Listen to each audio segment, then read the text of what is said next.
ઠાકોર સમાજ પહેલા તો બધાને વંદન કરું છું. જે કે સ્થાન હોય કોણ સ્થાન છે એવા કડિયાણા ગામને આંગણે આપણે આટલો બધો ઠાકોર સમાજ ભેળો થયો છે. ત્યારે આમ તો ગામડે ગામડે હું કહું ઠાકોર સમાજ ભેગો થયો કે આપણે અહીંયા કોઈ નાનું નહીં, કોઈ મોટું નહીં, કોઈ ઊંચું નહીં, કોઈ નીચું નહીં, કોઈ જાતિ નહીં, કોઈ ભાતિ નહીં, કોઈ ભેદભાવ નહીં, કોઈ મૂર્ખ નહીં, કોઈ બુદ્ધિશાળી નહીં. એમ હું તમે બધા એક સમાન થઈને મળ્યા છીએ. અને જે મુદ્દા ઉપર મારે તમારે વાત કરવાની છે, ચર્ચા કરવાની છે, એ ચર્ચા તો ભરતભાઈએ મેરાભાઈએ બધાએ કરી. અને એ મુદ્દા તો માનીને તમને ખબર છે કે આપણે બધાએ જે કે લગ્ન પ્રસંગમાં કે અન્ય પ્રસંગમાં જે કંઈ ખોટા ખર્ચા થાય છે એના માટે આપણે નિયંત્રણ કરવાનું છે, એને કંઈક કાબૂમાં લેવાના છે, એનું કંઈક આપણે બંધારણ થાય એટલા માટે આપણે બધા ગામડે ગામડે સંદેશ દેવા માટે નીકળી છીએ અને આપણે બધા ભેળા થઈ છીએ. તો એની માટે માત્ર ને માત્ર સમાજમાં એક બંધારણ, એક સમાજ એક બંધારણ થાય તો આ કંટ્રોલ થાય એવું હોય કે સમાજની અંદર જો એક બંધારણ નહીં થાય ને તો ખરેખર આપણો સમાજ કાં તો આપણી મિલકતો વેચવી પડશે, કાં તો કોકના ત્યાંથી જો તમારા વ્યવહાર સાચા છે તો ક્યાંકથી વ્યાજવા રૂપિયા લાવીને તમારા દીકરી દીકરાના પ્રસંગ કાઢવા પડશે, કાં તો ક્યાંક ને ક્યાંક તમારે કોકની ગુલામી કરવી પડશે. તો આ બધું ન કરવું પડે એની માટે અત્યારે જાગવાની જરૂર છે મિત્રો. ખરેખર જાગવાની જરૂર છે. જો આપણે નહીં કરીને તો આપણી પેઢી રહીને એને બહુ અઘરું પડશે. એમ આપણે મિત્રો કાલનું નથી વિચારતા, આજે આપણે આજનું જ વિચારી. જ્યારે બીજો સમાજ છે ને એ ભવિષ્યનું વિચારે. આપણે આપણા બાળ બચ્ચા, આપણા દીકરા દીકરીઓનું આપણે વિચાર કરવો જોઈએ. એના ભવિષ્યનો વિચાર કરવો પડશે આપણે. એમ કે 1 મહિનાની અંદર સમગ્ર સમાજમાં 2 જિલ્લાની અંદર આપણે વાચ પોતાડી અને એક સમાજ એક બંધારણ થાય એવો આજે નિર્ણય લીધો છે. તો સૌ માથક ગામના સમાજના સૌ આગેવાનોને હું એટલું પૂછું કે આ સમાજ જે બંધારણ કરે એમાં તમે બધા સહમત છો?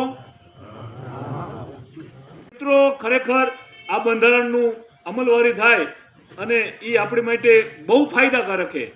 તો બધા એમાં જોડાઈજો. સમાજ બંધારણ કોઈ 1-2 ગામ કે 5 ગામથી નક્કી નથી થવાનું.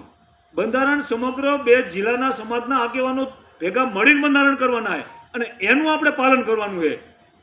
બંધારણ એટલા માટે કરવું જોઈએ કે મિત્રો આજે કદાચ આજના જે નિયમ, આજના જે પ્રસંગોની અંદર જે ખર્ચા થાય છે ને એ ખર્ચાની અંદર કદાચ મારો દીકરો પરણાવવો હોય અને હું મારા દીકરાને એમ કહું કે બેટા તારા લગ્નમાં આપણે ગાડી મંગાવીને આપણે એન્ટ્રી નથી કરવી, બરોબર? તો મારો દીકરો નહીં માને, પણ એમ તમારો દીકરો પણ નહીં માને. પણ જો સમાજમાં એક બંધારણ થયું છે ને તો દીકરાને પણ માનવું પડશે. એટલે આ વસ્તુ બધાએ ધ્યાને રાખો. સમાજમાં સારું એવું એક બંધારણ થાય અને એ બંધારણની અમલવારી થાય, જેથી કરી નાનો માણસ એના ખોટા ખર્ચા બચે, એને 2 પૈસા વધે. 2 પૈસા વધે તો એ સાથે સાથે એ પણ વાત કરતું કે આવનારું ભવિષ્ય. મિત્રો આપણી પાસે મિલકત છે જ નહીં, સમજો. આપણે મજૂરીઓ વર્ગ જ છીએ, આપણી પાસે મિલકત છે જ નહીં. માત્ર ને માત્ર મિલકત આપણી પાસે હોય ને તો મિલકત આપણી પાસે આપણા બાળકોને ભણાવી અને એ જ શિક્ષણ આપણી મિલકત છે, એટલું તમે સમજી લીજો. આજે એક બાપને 3 દીકરા હોય અને એમાંથી એક દીકરાને પૂરેપૂરું શિક્ષણ અપાયું હોય અને 2 દીકરાને ક્યાંક મજૂરીએ કે ખેતીએ મોકલ્યો હોય અને કદાચ 3 બાપને 10 વીઘા જમીન હોય તો એ 10 વીઘાની અંદર 3 ભાગ પડશે, પણ એક દીકરાને શિક્ષણ અપાયું હોય ને તો એ શિક્ષણમાં ભાગ નહીં પડે. આ બહુ સમજવા જેવી વાત છે. એટલે શિક્ષણ છે ને એ આપણો મહત્વનો પાયો છે. આપણા બાળ બચ્ચાઓને ખૂબ ભણાવો, આગળ વધારો અને સમાજમાં જ્યારે સમાજની જ્યારે હાકલ આવે ને ત્યારે ખરેખર એક પગે એક સમાજ થઈને બધાને રહેવું. બસ આટલું કહી મારી વાતનો હું અહીં વિરામ આપું. જય વેલનાથ. હવે મારા પછી આપણે સમાજના આગેવાનો હું ચતુરભાઈને વિનંતી કરું કે આ વિશે જરાક સમાજને સંબોધન કરશે.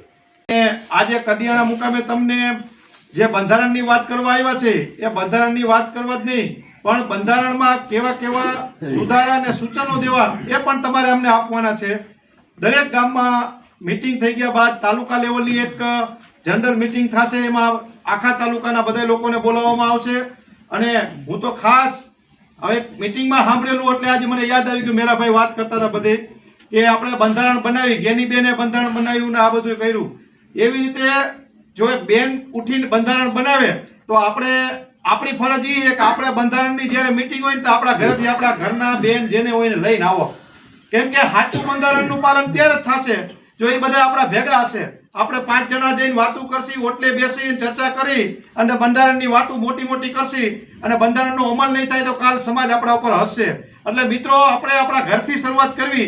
આપણા ઘરેથી, આપણા ઘરના, આપણા પત્ની, આપણા બેન, જે કોઈ વડીલો એને લઈને પણ મીટિંગમાં આવીને બંધારણના ચર્ચા કરે. સાચું બંધારણનું પાલન આપણે અહીંયાથી કરશું.